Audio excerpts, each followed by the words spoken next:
There are certain times of the year when our thoughts seem to go in two different directions. One of them takes us to the past, where we sit reflective and think about what worked and what didn't work. The other one takes us to the future, to where we think about what we can do better and the changes we want to make in our life. Well, you've come to the right place, because here at Mindset TV, we talk about how you can make those changes to have the best life for you. I'm McClure, the Mindset Maven, and welcome to Mindset TV.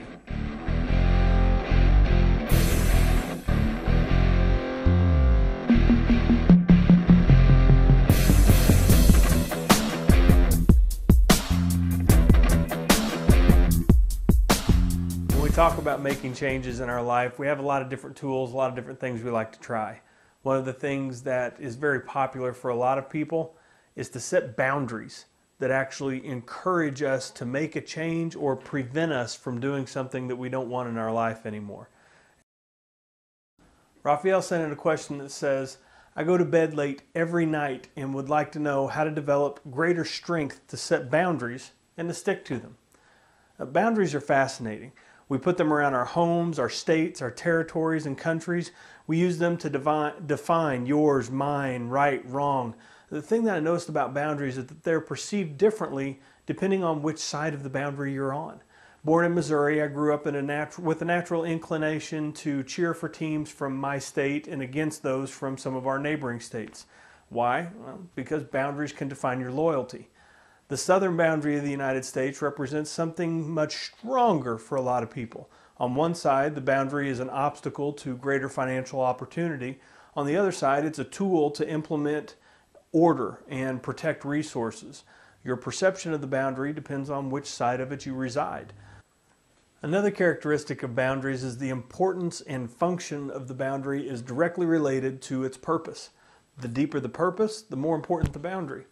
It's the same when we consider personal boundaries. If we set arbitrary boundaries because we see other people doing it and are told it's what we should do, our chances of success are pretty slim. And when considering a boundary, there are a few questions we need to ask first. Why do I think that I even need a boundary? Boundaries are meant to keep us out or in. Which is it for you? Are you trying to keep yourself away, or do you want to stay close to something? So what is it? And then on top of that, why is it so important that you either stay away from or stay close to the particular thing that you're setting the boundary for? If you're going to create an obstacle that restricts your movement, which is exactly what a boundary does, it restricts your movement, what do you hope to accomplish? What's the end result that you want? As you dig and seek the answers, you'll begin to uncover your purpose for the boundary. It's in that purpose where you'll find your strength. Not because you'll all of a sudden have some amazing new willpower, but because it's going to give you the necessary perspective to have success. So let's walk through an example of how you can find your particular purpose, how you can dig deep and understand what your purpose is for setting a boundary, and we'll do it in Schizophrenic Theater. I need to set some personal boundaries. I need to set a boundary that gets me to bed earlier. Why? Well, because if I go to bed earlier, I'll get more sleep and I'll have more energy throughout the day. So why is that important? If I have more energy, I'll be more productive and mentally sharp. Okay, I get that, but what will you gain from that? Well, I'll get more done at my job. I mean, I'll have a chance to make more money. I'll have more energy for my family. So why is that important to you? Because I want to feel more accomplished in my profession and give more to my family. I mean, how hard is that to understand? So what would that look like? What would that feel like if you were doing all of those things? Well, people at work would seek me out for guidance, and I'd be recognized for my accomplishments. My family would see how good I am at my profession, and they'd be proud of me. I'd feel better about myself and enjoy my time with them more. So you really just want to enjoy yourself and your family more? Yeah. And you could do that if you felt more accomplished in life?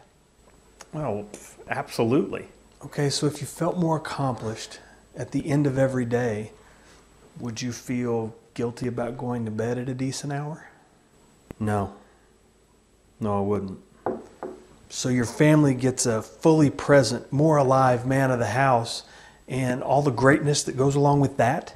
Yeah, that would be great. So how does that feel? Oh, it feels amazing. I mean, I can be the husband and father I know that they want and deserve. They'll have an example to follow, and I can feel great about being everything they need. Great. Then lock that feeling in. I mean, when you see yourself engaged with your family as that shining example, when you picture it in your mind, where do you feel it in your body? Oh man, I don't know, I can feel it in my stomach. I like butterflies, but from excitement, you know, good stuff. My arms kind of tingle up in here a little bit. Feel myself wanting to cry. You know, tears of joy, good stuff. You know what I mean? Yeah, I do. So if that's what your family stands to gain from you setting this boundary and making these changes, what is it they stand to lose if you don't? All of that. And they would lose all of that. I'll never be the man I'm capable of being, and they'll have a failure instead of a leader. I'll fail them and me. So now that we understand all of that, what is your reason, your purpose? My purpose for setting this boundary and making these changes in your life? I guess with all of that said, my purpose is to enable myself to be the man I'm capable of being so that my family will have a dedicated, accomplished husband and father to follow. And I can be proud to serve as their example. I hope you enjoyed that edition of Schizophrenic Theater. We may have to get better actors.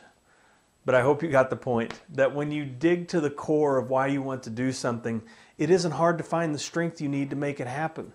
A boundary is only as relevant as you make it and is not a long-term solution.